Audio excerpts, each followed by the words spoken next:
15 जून की रात हिंसक झड़प में चीन के सैनिकों की जानें गई, लेकिन चीन में सैनिकों और उनके परिवार का सम्मान तो दूर की बात, जनता को उन सैनिकों के नाम तक नहीं बताए गए हैं। चीनी सैनिकों के परिजनों ने सम्मान देने की मांग की है। इस पर ग्लोबल टाइम्स ने एक लेख में लिखा है कि समाज को बाद में सही समय पर सूचना दी जाएगी। चीन के झिंजियांग इलाके में आज सुबह काफी तेज भूकंप के झटके महसूस किए गए हैं। सुबह करीब 5 बजे आए इन भूकंप के झटकों की तीव्रता 6.4 बताई जा रही है। चीनी मीडिया के अनुसार ये झटके झिंजियांग इलाके के यूतियान क्षेत्र के पास आया है। अभी इस भूकंप से कितना नुकसान हुआ इसकी जानकारी नहीं है। भारतीय सेना प्रमुख जनरल मनोज मुकुंद नरवणे ने आज रक्षा मंत्री राजनाथ सिंह से मुलाकात की। उन्हें लद्दाख सेक्टर की ग्राउंड सिचुएशन के बारे में जानकारी दी गई। सेना प्रमुख पूर्वी लद्दाख के 2 दिवसीय दौरे पर थे और एलएसी के पास फॉरवर्ड लोकेशन का उन्होंने दौरा किया। चीन से तनातनी के बीच लेह में भारतीय सेना और वायुसेना ने साझा युद्धाभ्यास किया। इस युद्ध अभ्यास में फाइटर और ट्रांसपोर्ट विमान शामिल हुए। इस अभ्यास का मकसद दोनों सेनाओं के बीच तालमेल बढ़ाना था। इस युद्ध अभ्यास में सुखोई लड़ाकू विमान और चिनूक हेलीकॉप्टर भी शामिल हुए। सीमा सुरक्षा बल में कोविड-19 पॉजिटिव मामलों की कुल संख्या 868 हो गई, जिसमें 245 सक्रिय मामले हैं। वहीं 618 जवान ठीक भी हुए हैं, जबकि 5 लोगों की मौत हो गई है। जम्मू कश्मीर के पुलवामा जिले में सुरक्षा बलों ने अब 3 आतंकियों को ढेर किया है। आज भी सुरक्षा बलों ने आतंकियों को मुंहतोड़ जवाब दिया। जिले के अवंतीपुरा के त्राल क्षेत्र में कल शाम से शुरू हुई मुठभेड़ में आज 3 अज्ञात आतंकवादी मारे गए हैं। प्रधानमंत्री नरेंद्र मोदी ने आज मुख्यमंत्री योगी आदित्यनाथ की मौजूदगी में वीडियो कॉन्फ्रेंसिंग के जरिए आत्मनिर्भर उत्तर प्रदेश रोजगार अभियान का शुभारंभ किया। इस मौके पर पीएम मोदी ने कहा कि यूपी सरकार ने उत्तर प्रदेश के 3.25 करोड़ गरीब महिलाओं के जनधन खाते में लगभग 5,000 करोड़ रुपए सीधे ट्रांसफर किए हैं। बिहार में आकाश और बिजली की चपेट में 87 लोगों की मौत हो गई है और इस घटना को लेकर पीएम मोदी ने भी अपनी संवेदना जाहिर की। पीएम मोदी ने ट्वीट कर कहा, भारी बारिश और आकाश बिजली गिरने से कई लोगों के निधन का समाचार मिला। उनके परिजनों के प्रति मैं अपनी संवेदना प्रकट करता हूं। बीजेपी के राष्ट्रीय अध्यक्ष जेपी नड्डा ने आज देश भर के बीजेपी प्रदेश अध्यक्षों के साथ वीडियो कॉन्फ्रेंसिंग के जरिए संवाद किया। नड्डा ने इस दौरान मोदी सरकार के दूसरे कार्यकाल के 1 साल के बाद उपलब्धियों को लेकर चलाए जा रहे कार्यक्रमों की समीक्षा की। उन्होंने राज्यों में चल रहे संगठन चुनाव की गतिविधियों को लेकर भी जानकारी ली। देश में 1 जुलाई से शुरू होने वाली सभी पैसेंजर ट्रेनों पर ब्रेक लगा दिया गया, यानी अब ये ट्रेनें 1 जुलाई को नहीं चलेंगी। रेलवे बोर्ड ने 12 अगस्त तक की ट्रेन बुकिंग कैंसिल कर दी है। वहीं विशेष ट्रेन सेवा पहले की तरह जारी रहेगी। सीबीएसई अब 15 जुलाई तक 10वीं और 12वीं के रिजल्ट घोषित कर सकता है। 10वीं और 12वीं की परीक्षा कैंसिल करने के बाद सीबीएसई की तरफ से रिजल्ट के ऐलान की नई योजना बनाई गई है। इसके साथ ही केंद्र ने इसके लिए सुप्रीम कोर्ट में आज हलफनामा दाखिल किया है। छात्रों के रिजल्ट घोषित करने के लिए सीबीएसई की तरफ से नई स्कीम बनाई जाएगी और उस आधार पर मूल्यांकन किया जाएगा और फिर रिजल्ट जारी किया जाएगा। मौसम विभाग ने आज भी बिहार में भारी बारिश का अलर्ट जारी किया है। मौसम विभाग के अनुसार बंगाल की खाड़ी क्षेत्र से आ रही नमी युक्त हवाओं का मिलन होगा। इस वजह से भारी बारिश की स्थिति बन रही है। वहीं पटना में 2 दिनों तक मौसम में बदलाव नजर आएगा। भारी बारिश की वजह से 10 जिलों को रेड जोन में रखा गया है। पेट्रोल डीजल के बढ़ते दाम के विरोध में सपा ने आज लखनऊ में विरोध प्रदर्शन किया। इस दौरान पुलिस ने सपा कार्यकर्ताओं पर जमकर लाठियां बरसाई। सपा कार्यकर्ताओं ने धरना प्रदर्शन के दौरान सोशल डिस्टेंसिंग का पालन नहीं किया। डीजल के दाम में तेजी से हो रही बढ़ोतरी से अब रसोई का बजट भी बिगड़ रहा है। इसकी शुरुआत एफएमसीजी उत्पादों के साथ चक्कर दाल में कीमतों के साथ तेजी से इजाफा हो गया है। व्यापारियों का कहना है कि डीजल की कीमतें बढ़ने से माल भाड़ा बढ़ रहा है, महंगाई बढ़ रही है और बाजार भी प्रभावित हो रहा है। देश में पेट्रोल डीजल के दाम लगातार 20वें दिन बढ़े हैं। आज पेट्रोल के दाम में 21 पैसे और डीजल के दाम 17 पैसे बढ़े हैं। दिल्ली में अब पेट्रोल 80 रुपए 13 पैसे हो गया है, तो वहीं डीजल 80 रुपए 19 पैसा प्रति लीटर हो गया है। डीजल के दाम में तेजी से हो रही बढ़ोतरी से अब रसोई का बजट भी बिगड़ रहा है और इसकी शुरुआत एफएमसीजी उत्पादों से हो गई है।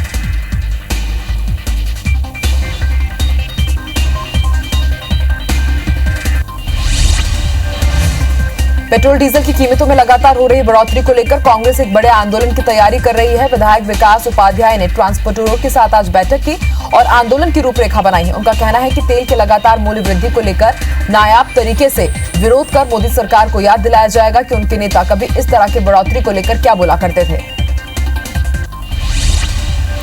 छत्तीसगढ़ सरकार किसानों को आर्थिक मजबूती देने के लिए अब गोबर खरीदेगी। ग्रामीण और शहरी क्षेत्रों से गोबर खरीदने के बाद वर्मी खाद बनाकर इसे किसानों तक पहुंचाए जाने की योजना बनाई गई है। मुख्यमंत्री भूपेश बघेल का कहना है कि इस योजना के लागू होते ही किसानों को आर्थिक रूप से सक्षम होने में मजबूती मिलेगी। प्रदेश में झीरम घाटी हमले को लेकर सरोज पांडे के बयान पर कांग्रेस ने पलटवार किया है। कांग्रेस के संचार विभाग प्रमुख शैलेश नितिन त्रिवेदी ने कहा है कि केंद्र में सरकार के बड़े पदों में बैठे लोगों से अच्छे संबंध है। सरोज पांडे को झीरम के शहीदों के परिजन की पीड़ा क्यों नहीं होती है। वहीं सच्चिदानंद उपासने ने भी शैलेश पर पलटवार किया। उपचुनाव से पहले ग्वालियर पूर्व विधानसभा क्षेत्र में बीजेपी और कांग्रेस दोनों दलों की मुश्किल बढ़ गई है। बीजेपी ने नए शहर जिला अध्यक्ष की नियुक्ति पर 200 से ज्यादा कार्यकर्ता नाराज रहे, जबकि कांग्रेस टिकट के दावेदारों की भीड़ से परेशान है। ऐसे में दोनों ही दल उपचुनाव में नुकसान की आशंका जता रहे हैं। पूर्व मंत्री जीतू पटवारी के एक ट्वीट को लेकर बीजेपी कांग्रेस पर हमलावर हो गई है। ऐसे में पूर्व मंत्री पीसी शर्मा अब जीतू पटवारी के बचाव में उतरा है। पीसी शर्मा ने कहा कि जीतू पटवारी ने गलत क्या कहा। नोटबंदी, जीएसटी, महंगाई और मंदी पर ट्वीट के जरिए उन्होंने सवाल उठाए थे। विकास नहीं हुआ तो कौन सी गलत बात कह दी। कांग्रेस पार्टी के speak up for our jawans campaign में सीएम भूपेश बघेल भी शामिल हुए हैं। इस दौरान सीएम भूपेश बघेल ने कहा कि जब बात हमारे वीर जवानों की होगी तो वो चुप नहीं रहेंगे। उन्होंने मोदी सरकार को घेरते हुए पूछा कि मोदी ने चीन को भारतीय जमीन पर कब्जा क्यों करने दिया, निहत्थे जवानों को क्यों भेजा गया। भूपेश बघेल ने यह भी पूछा कि इस मामले पर केंद्र की मोदी सरकार मौन क्यों है। कांग्रेस ने लद्दाख में शहीद हुए जवानों को आज श्रद्धांजलि दी। शहीद वीर जवानों के लिए कांग्रेस ऑनलाइन कैंपेन भी चला रही है। अध्यक्ष सोनिया गांधी से लेकर जिला अध्यक्ष तक सभी इस कैंपेन में जुड़ेंगे। कांग्रेस भाजपा में चीन के मुद्दे पर शुरू हुई बहस अब वंशवाद और भ्रष्टाचार के आरोपों तक पहुंच गई है। भाजपा अध्यक्ष जेपी नड्डा ने लगातार दूसरे दिन गांधी परिवार पर निशाना साधा। उन्होंने कहा कि यूपीए के समय प्रधानमंत्री नेशनल रिलीफ फंड का पैसा राजीव गांधी फाउंडेशन को दिया गया था। इस तरह कांग्रेस ने देश के साथ धोखा किया। बीजेपी अध्यक्ष जेपी नड्डा ने यह भी कहा कि कांग्रेस के राजवंश को देश में माफी मांगनी चाहिए। नड्डा ने कहा कि एक परिवार की दौलत की भूख की वजह से देश को बड़ा नुकसान हुआ है। अपने फायदे के लिए की गई इस बेरोक टोक लूट पर कांग्रेस के राजवंश को माफी मांगनी चाहिए। राज्यसभा सांसद विवेक तनखा का ट्वीट कर चीन विवाद को लेकर केंद्र सरकार पर निशाना साधते हुए वो नजर आए। तनखा ने ट्वीट कर कहा कि चीन से लड़ाई में बीजेपी पहेलियां बुझा रही है। भाजपा साल 2005 के पुराने मामलों को मुद्दा बना रही है। तनखा ने कहा कि कांग्रेस पर चीन से मिलीभगत का आरोप गलत है। सरकार सरहद पर सैनिकों की सुरक्षा पर ध्यान दे। बीजेपी के राष्ट्रीय महासचिव कैलाश विजयवर्गीय कल देर रात अचानक प्रदेश के गृह मंत्री नरोत्तम मिश्रा से मिलने के लिए भोपाल स्थित निवास पहुंचे। इस दौरान दोनों नेताओं के बीच करीब आधे घंटे से ज्यादा चर्चा हुई। इस मुलाकात के बाद अब मध्य प्रदेश में होने वाले संभावित मंत्रिमंडल विस्तार से जोड़कर देखा जा रहा है। बीजापुर में नक्सली दंपति ने सरेंडर किया है। महाराष्ट्र, मध्य प्रदेश और छत्तीसगढ़ के तहत आने वाले विस्तार प्लाटून नंबर 3 में ये दोनों सक्रिय थे। नक्सली राजे हिमला और मंगलू वेका ने एसपी और डीआईजी के सामने अपने हथियार डाले।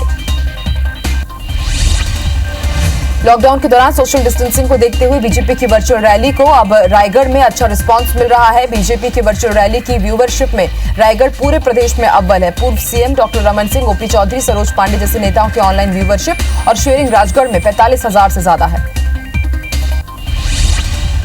केंद्रीय मंत्री स्मृति ईरानी के खिलाफ अश्लील टिप्पणी करने पर विदिशा के एमएलए शशांक भार्गव पर एफआईआर दर्ज किया गया है। बीजेपी कार्यकर्ताओं पर भार्गव की फैक्ट्री में तोड़फोड़ का भी आरोप लगा है। मामले में अभी पुलिस ने दर्ज विधायक की शिकायत नहीं की है, जिसे लेकर शशांक भार्गव आज प्रदर्शन करने वाले हैं। हटा में आईबीसी 24 की खबर का बड़ा असर हुआ। पन्ना टाइगर रिजर्व के बफर जोन में शामिल बर्धा गांव के पीपल चौक के जंगलों में 50 हेक्टेयर से अधिक भूमि पर अवैध कब्जा किया जा रहा था और खेती करने की खबर को हमने प्रमुखता से दिखाया था। जिसके बाद टाइगर रिजर्व दल के साथ हटा तहसील के राजस्व अधिकारियों ने जंगल का निरीक्षण किया, जिसके बाद वन भूमि पर काबिज लोगों को हटाने की प्रक्रिया शुरू की गई है।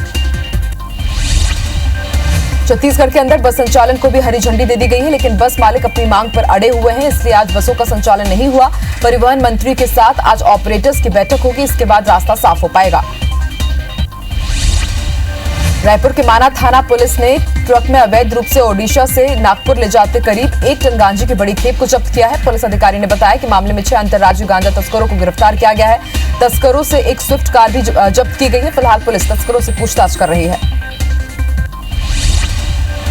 राजधानी रायपुर सहित बलौदा बाजार में ट्रक लूट की वारदात को अंजाम देने वाले गिरोह को पुलिस ने धर दबोचा है। पुलिस ने इस मामले को सुलझाने के लिए रायपुर और बलौदा बाजार पुलिस की टीम गठित की थी, जिन्होंने कुल 9 आरोपियों को गिरफ्तार किया है। आपको बता दें, ये गिरोह माल सहित हाईवे में चल रहे ट्रकों को निशाना बनाता था। होशंगाबाद जिले के केसला थाना इलाके में 2 बाइक में भिड़ंत हो गई। हादसे में 2 लोगों की मौत हो गई है। लोगों ने पुलिस को सूचना देने के बाद के बजाय मोबाइल से वीडियो बनाने में लगे रहे। पुलिस के पहुंचने पर एक युवक की मौत हो चुकी थी, वहीं 3 घायलों में से एक ने अस्पताल में दम तोड़ दिया। बिहार में आकाश बिजली गिरने से कई लोगों की मौत हुई है, जबकि कई लोग घायल हुए हैं। बिहार के 23 जिलों में आकाश बिजली गिरने से भारी मानवीय क्षति हुई है। सबसे ज्यादा 13 लोगों की मौत गोपालगंज में हुई है। मुख्यमंत्री नीतीश कुमार ने मृतकों को 4-4 लाख रुपए मुआवजा देने की घोषणा की है। पत्थलगांव के महादेव टिकरा से 4 साल की लापता बच्ची 3 दिन बाद भी नहीं मिली है, जिससे लेकर गृह मंत्री ताम्रध्वज साहू ने जशपुर एसपी को फटकार लगाई है। वहीं अब जिले की पुलिस एक्टिव मोड में दिखाई दे रही है। पुलिस प्रशासन अब लापता बच्ची को ढूंढने के लिए नदी नाले और तालाबों में भी खोजबीन कर रही है। धमतरी में रेत माफिया की गुंडागर्दी का वीडियो वायरल हुआ। वायरल वीडियो में जिला पंचायत सदस्य और उनके साथियों के साथ मारपीट करते हुए नजर आ रहे हैं। मामले में अब तक 8 लोगों की गिरफ्तारी हुई है। मुख्य आरोपी नागेश्वर चंद्राकर अभी भी फरार है। वारदात के बाद मुख्यमंत्री भूपेश बघेल ने रेत माफियाओं के खिलाफ सख्त कार्रवाई के निर्देश दिए हैं। मध्य प्रदेश में फर्जी और झोला छाप डॉक्टर्स मामले में जबलपुर हाईकोर्ट में सुनवाई की। राज्य सरकार और जबलपुर के सीएमएचओ ने जवाब पेश किया और फर्जी डॉक्टरों पर कार्रवाई जारी करने की बात कही है। कोर्ट ने अब तक की कार्रवाई का ब्यौरा और स्टेटस रिपोर्ट तलब की है। अगली सुनवाई 6 जुलाई को होगी।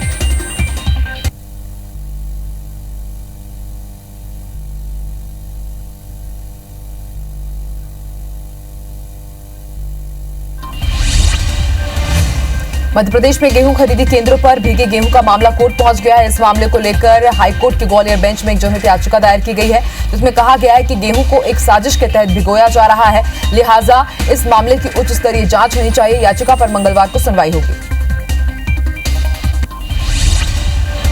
दुर्ग बाल संप्रेषण गृह से 9 अपचारी बालकों के फरार होने के बाद प्रशासन अब हरकत में आ गया। कलेक्टर ने बताया कि वर्तमान में भागे अपचारी के पहले भी कई ऐसी घटनाएं हो चुकी हैं जो बड़ी घटनाएं हैं। अब प्रशासन इस पर खामियों को पूरा करेगा ताकि आने वाले समय में ऐसी घटना दोबारा ना हो। मुरैना जिले के सिविल लाइन थाना क्षेत्र के सेल टैक्स बैरियर पर स्थित शराब के ठेके पर गुरुवार देर रात जमकर हंगामा हुआ। चोरी की नियत से गए 2 लोगों ने भीड़ जमा होने पर पथराव शुरू कर दिया। स्थानीय लोगों ने घबराकर चोरों पर फायरिंग की, जिसमें गोली लगने से राजेश कुशवाहा नाम के कथित चोर की मौत हो गई। खरगोन जिले में मजदूरी करते करीब 100 बच्चों का रेस्क्यू किया गया। इन सभी बच्चों को ठेकेदार खेतों और भवनों में मजदूरी करा रहे थे। मामले की सूचना मिलने पर महिला बाल विकास विभाग ने कार्रवाई की है। अब इन बच्चों की काउंसलिंग बाल कल्याण समिति करेगी। सभी बच्चे भगवानपुरा क्षेत्र के आसपास के गांव के हैं। धमतरी जिले के देवरी गांव में डायरिया की चपेट में आने से करीब 30 लोग बीमार हो गए। घटना की जानकारी मिलने पर स्वास्थ्य विभाग की टीम शिविर लगाकर लोगों का इलाज कर रही है। ग्रामीणों का कहना है कि नल जल योजना के पाइपलाइन में लीकेज था, उसी का गंदा पानी पीने के बाद लोगों की तबीयत बिगड़ गई है। धार जिले के 30 गांव में बारिश की वजह से लोगों के घरों में पानी भरने से काफी नुकसान हुआ है। ग्रामीणों का कहना है कि बरसात में हर साल ऐसी समस्याओं का सामना करना पड़ता है। इस समस्या का समाधान करने की प्रशासन से कई बार गुहार लगाई गई है। वहीं लोगों ने समस्या के समाधान नहीं होने पर उग्र आंदोलन की चेतावनी भी दी है। दुर्ग जिले में लगातार 3 दिनों तक हुई बारिश ने सारे रिकॉर्ड तोड़ दिए हैं। जिले में 80 मिलीमीटर बारिश से पिछले साल का रिकॉर्ड टूट गया है। बारिश के चलते पानी से शिवनाथ नदी का जलस्तर भी बढ़ गया, जिसके चलते प्रशासन ने आसपास के गांवों को चिन्हित किया है। वहीं प्रभावित इलाकों में प्रशासन बचाव की तैयारी में जुट गया है। पन्ना जिले में आज NH-39 पर ट्रैक्टर और ट्रॉला के बीच जोरदार भिड़ंत हो गई और करीब 5 घंटे तक जाम लगा रहा। लोगों का कहना है कि यहां आए दिन हादसे होते रहते हैं और जाम की स्थिति निर्मित होती है। इसी बीच अब पन्ना जिले में राष्ट्रीय राजमार्ग 39 के निर्माण में अनियमितता की बात सामने आ रही है। रोड ठेकेदार लंबाई कम कर सड़क का निर्माण कर रहे हैं। इससे आए दिन हादसों की आशंका बनी रहती है। समय रहते जलकुंभी का सफाई न कर पाना जिला प्रशासन के लिए महंगा साबित हो रहा है। वहीं नदी के जरिए भी बड़ी मात्रा में जलकुंभी बाहर एनीकट के करीब इकट्ठा हो रही है। शिवनाथ नदी पर बने इंटेक वेल में भी जलकुंभी फंस रही है। इसके चलते पानी सप्लाई बार बार बाधित हो रहा है। बिलासपुर में स्मार्ट सिटी प्रोजेक्ट को लेकर विपक्ष और सत्ता पक्ष आमने सामने आ गए। बीजेपी सांसद अरुण साव ने स्मार्ट सिटी प्रोजेक्ट के फंड के दुरुपयोग का आरोप लगाया, तो उधर विपक्ष के इस आरोप पर सत्ता पक्ष ने भी पलटवार किया है।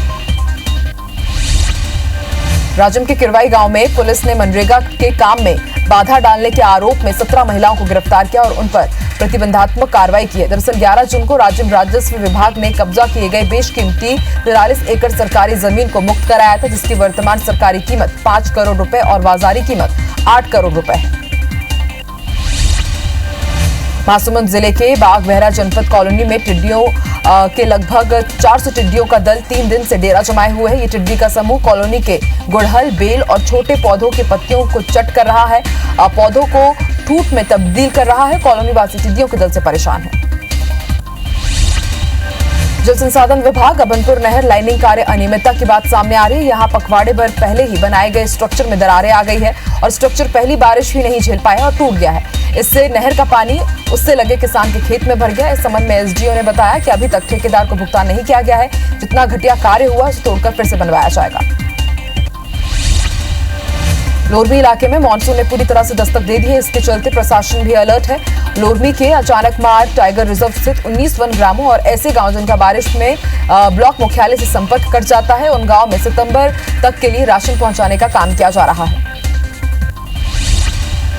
निजी स्कूलों की मनमानी फीस वसूली पर जबलपुर हाईकोर्ट ने अहम आदेश दिया है। भोपाल के बिलाबोंग इंटरनेशनल स्कूल के खिलाफ दायर याचिका पर कोर्ट ने कहा है कि निजी स्कूल ट्यूशन फीस छोड़कर किसी भी दूसरे प्रकार की फीस नहीं ले सकते हैं। कोर्ट ने इसे लॉकडाउन में जारी निर्देशों का उल्लंघन माना और सरकार और संबंधित स्कूल को नोटिस जारी किया है।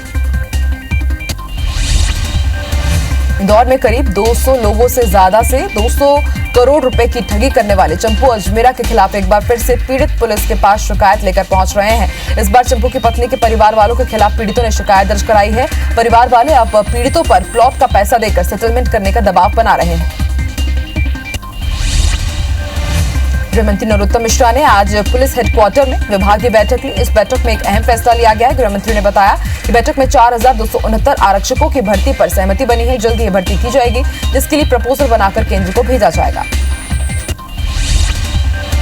भोपाल में अनलॉक के बाद रोजाना 40 से 50 कोरोना संक्रमित मरीज सामने आ रहे हैं। आज भोपाल में 44 लोगों की रिपोर्ट पॉजिटिव आई है। राजभवन तो संक्रमण का सबसे बड़ा सेंटर बनता जा रहा है। यहाँ 5 और लोग पॉजिटिव पाए गए हैं। राजभवन में अब तक 37 लोग संक्रमण का शिकार हो चुके हैं, जिनमें से ज्यादातर सुरक्षाकर्मी हैं। देश में कोरोना ने 4,91,000 का आंकड़ा पार कर लिया है। देश में अब तक 2,85,000 से ज्यादा मरीज ठीक हो चुके हैं। वहीं 15,000 से ज्यादा लोगों की कोरोना से मौत हुई है। देश में रिकवरी रेट में भी सुधार हुआ है। छत्तीसगढ़ में कुल संक्रमितों का आंकड़ा 2,456 तक पहुंच गया। प्रदेश में एक्टिव मरीजों की संख्या 715 हो गई। वहीं अब तक 1,729 मरीज ठीक होकर डिस्चार्ज भी हुए हैं। प्रदेश में अब तक 12 लोगों की मौत हुई है। राहत की बात यह है कि छत्तीसगढ़ में रिकवरी रेट में तेजी से सुधार हो रहा है। मध्य प्रदेश में कोरोना के कुल पॉजिटिव केस 12,597 पहुंच गए। मध्य प्रदेश में 543 मरीजों की मौत हो चुकी है। अब तक प्रदेश में 9,628 मरीज ठीक हुए हैं और मध्य प्रदेश में एक्टिव मरीजों की संख्या 2,434 है। वहीं अमेरिका में कोरोना से अब तक 25,02,000 से अधिक लोग प्रभावित हुए हैं। अमेरिका में अब तक 1,26,000 से ज्यादा लोगों की मौत भी हो चुकी है। वहीं लगभग 10,49,000 से ज्यादा मरीज ठीक भी हुए हैं। दुनिया भर में कोरोना के मामले बढ़कर करीब 97 लाख हो गए हैं। कुल मौत का आंकड़ा 4,90,000 हो गया। वहीं पूरी दुनिया में 52,25,000 से ज्यादा लोग ठीक भी हुए हैं। दुनिया में अमेरिका, ब्राजील और रूस में सबसे ज्यादा मरीज हैं। महाराष्ट्र में कोरोना के आंकड़े 1,47,000 के पार हो गए हैं। अब तक 6,931 लोगों की मौत हुई है। महाराष्ट्र में एक्टिव मरीजों की संख्या 63,000 के पार हो गई है। एक दिन में 3,661 मरीज ठीक भी हुए हैं। महाराष्ट्र की राजधानी मुंबई में मरीजों की संख्या लगातार बढ़ रही है। देश में गुजरात कोरोना के मामले में चौथे स्थान पर है। गुजरात में अब तक 29,578 कोरोना पॉजिटिव मिले हैं। प्रदेश में अब तक 1,754 लोगों की मौत हो चुकी है। वहीं 21,506 लोग कोरोना को हराकर घर जा चुके हैं। गुजरात में रिकवरी रेट अब बढ़ रहा है। देश की राजधानी दिल्ली में कोरोना मरीजों की संख्या 73,000 के पार हो गई है। अब तक 2,429 लोगों की मौत भी हो चुकी है। दिल्ली में कोरोना से 44,700 से ज्यादा लोग ठीक भी हुए हैं। एक दिन में 3,390 नए मामले सामने आए हैं। तमिलनाडु में कोरोना मरीजों का आंकड़ा 70,000 को पार कर गया है। कोरोना से अब तक 911 लोगों की मौत हुई। तमिलनाडु में एक दिन में लगभग 3,509 नए मरीज मिले हैं। वहीं 24 घंटे में 2,236 मरीज ठीक भी हुए हैं। कोरोना के मामले में रूस विश्व में तीसरे स्थान पर। यहाँ कोरोना मरीजों की संख्या 6,13,000 के पार कर गई है। रूस में कोरोना से अब तक 8,605 लोगों की मौत हुई है। वहीं इलाज के बाद 3,75,000 से ज्यादा लोग ठीक भी हुए हैं। कोरोना के मामले में ब्राजील विश्व में दूसरे स्थान पर है। यहाँ कोरोना मरीजों की संख्या 12,33,000 के पार हो गई है। ब्राजील में कोरोना से अब तक 55,000 से ज्यादा मरीजों की मौत हो चुकी है। वहीं इलाज के बाद 6,50,000 के करीब लोग ठीक भी हुए हैं। कोरोना ने अब बचेली में भी दस्तक दे दी है। सीआईएसएफ के जवान की रिपोर्ट पॉजिटिव आने के बाद स्वास्थ्य विभाग के साथ ही बचेली में हड़कंप मचा हुआ है। वहीं प्रशासन ने मुख्य बाजार के एक मेडिकल शॉप में भी संक्रमित के संपर्क में आए लोगों को होम क्वारंटीन किया है। अब प्रशासन ने मेडिकल शॉप को सील कर दिया है। देश में कोरोना के बढ़ते मामलों के बीच धमतरी स्वास्थ्य विभाग ने अच्छी पहल की है। जिला अस्पताल में अब ट्रू नॉट टेस्टिंग मशीन के जरिए कोरोना की जांच की जाएगी, जिसके लिए जिला अस्पताल लैब स्थापित करने के लिए भवन को तैयार किया जा रहा है। इससे एक दिन में 2000 से 2500 तक के सैंपल की जांच हो सकेगी।